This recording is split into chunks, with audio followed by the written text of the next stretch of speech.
Hello my lovely people, you're welcome back once again to my channel. If you're seeing my face for the first time, my name is Isoa. I'm a YouTuber based in Owerri, Nigeria. So if you haven't subscribed to my channel, probably you're seeing my face for the first time, please click on that red subscribe button that says subscribe and join this amazing family. Turn on the notification bell beside it so that whenever I upload a new video you get notified, and at the same time smash the like button, okay?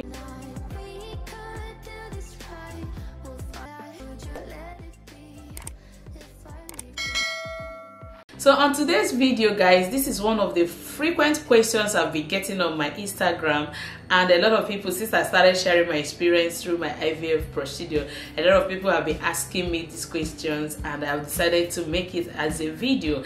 The IVF process, that is the step-by-step procedure towards achieving pregnancy through IVF, and I'm here today to state it all. In case you've seen me for the first time, I'm a mom of 3 and I conceived them through IVF section. So I'm here sharing my experiences through my 3 cycles, and at the same time a little background being a public health officer. So sit down and watch, relax and enjoy the video, and at the same time please, before we dive right into the main video, share it with others so that they get to learn. A lot of people are looking for this information. Like I said, people have been asking me this question, so share, never can tell who you're helping. So the first thing is IVF, which is in vitro fertilization process or procedure.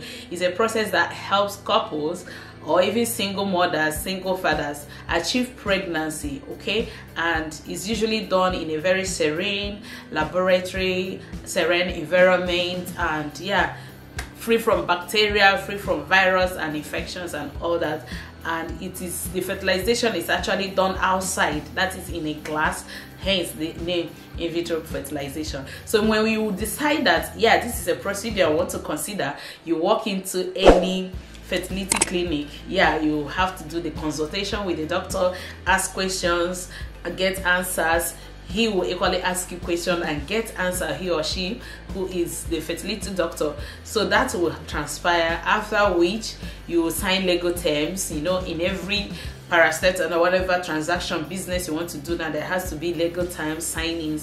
So you sign the legal terms, you now move to the medical screening. There are different, lots of them. I'm definitely going to make that as a different video altogether. The things, the screenings that you need to do that are compulsory that you do before you embark on the journey, okay? So you see, this is the peripheral stage. This is more like the pre-startup stage. Yeah, then we now move into the actual stage, which I will simply tag as stage 1. And the stage 1 there is, they have to short your cycle as a woman. Normally we all have our days cycles, whether 28, 32, 22, whatever be it.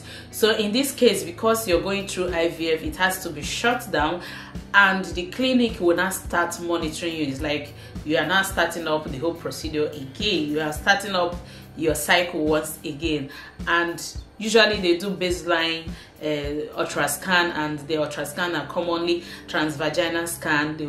And another thing is that they usually start it off on the first day or second day of your cycle. So that is to give you an idea of what to expect in stage 1.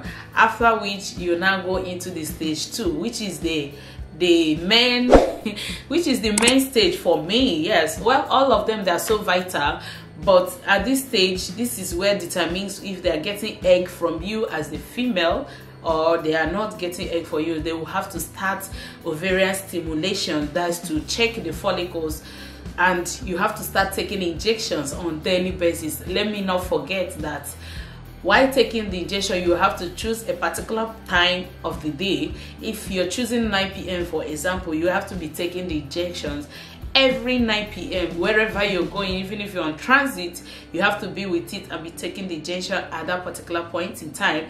And hence you will equally be going to hospitals to check how much you're growing, the follicles are growing, in order to make sure that they are not too much, neither are they too low. Because if it's too much, that is where you are being predisposed to ovarian hyperstimulation syndrome, which is very dangerous. If it's low, it's as good as you're not doing anything. It's either they shut down the procedure or they increase the dosage in order to stimulate you further, okay? So that is actually what happens on this stage. After taking your number of injections and they ascertain through the transvaginal scan that everything seems well, then you have to take the trigger shot.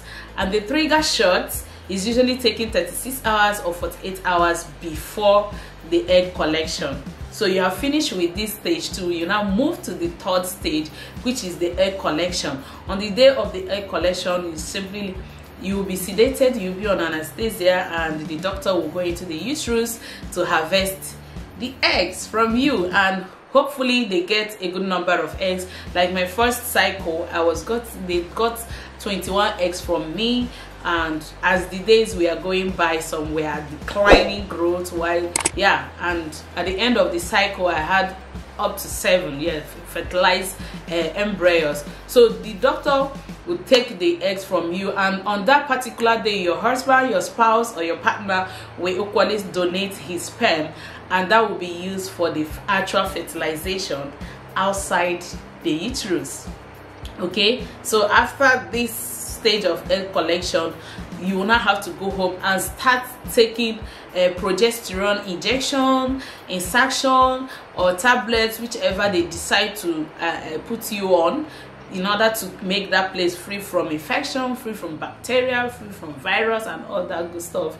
So, and you now start waiting for either the 2-day or 5 days. Some clinics, they do 2-day cycle, that's 2 days post egg collection, while some do 5 days. In my own case, it was 5 days.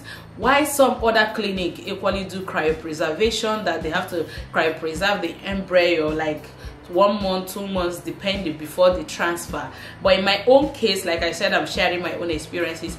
It was just 5 days, after which you will have to go back to the clinic for the transfer. And this is this fourth stage, which is the transfer.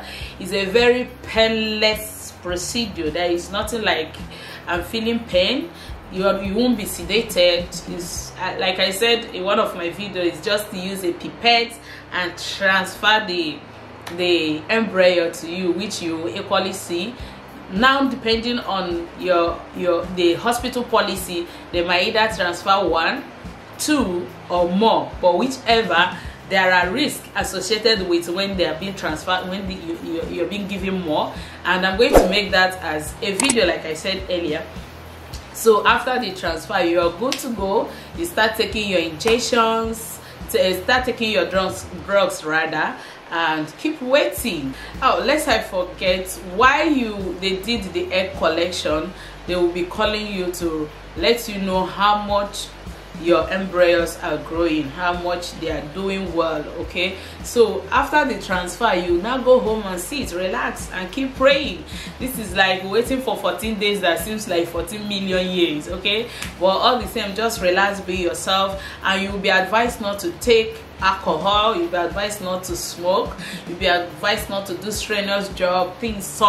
Why some will still tell you just go ahead, move on with your life, but that of alcohol and smoking and some other unhealthy habits that are known, will you be advised to abstain from them, while you wait. Then after waiting, you now go into the actual next stage, which is after the 14th day, you go back for either your HCG level to be tested with blood, or you do the urine test, and when they are certain that you achieve pregnancy, you'll be advised to go home and return after 2 weeks to make sure that the embryos are growing normally, they are not growing like an ectopic pregnancy, or everything is okay. And if they are certain that everything is okay, they will definitely now refer you to your clinic. And when they refer you to your clinic, they will ask for where you want to attend your clinic, and when they refer you, you're good to go. You have achieved pregnancy. Doesn't it seem like a simple procedure? Before you know it, you're already there. But it is not easy. It's not an easy procedure, but at the same time, we have to take it.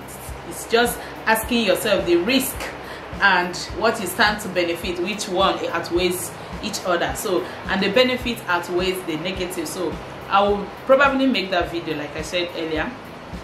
Then you'll be referred to your normal clinic where you'll be going for your antenatal prior delivery. You have achieved pregnancy, and that is the purpose and aim of IVF fertility clinic. Okay, so that's all I have to say. If you have questions, please go ahead and shoot.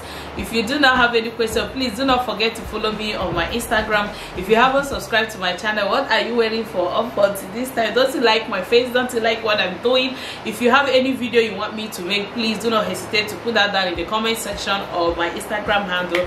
Thank you so much. Subscribe, turn on the notification bell so that whenever I upload any video you get notified, and smash the like button. Thank you so much. Until we see some other time. Love you.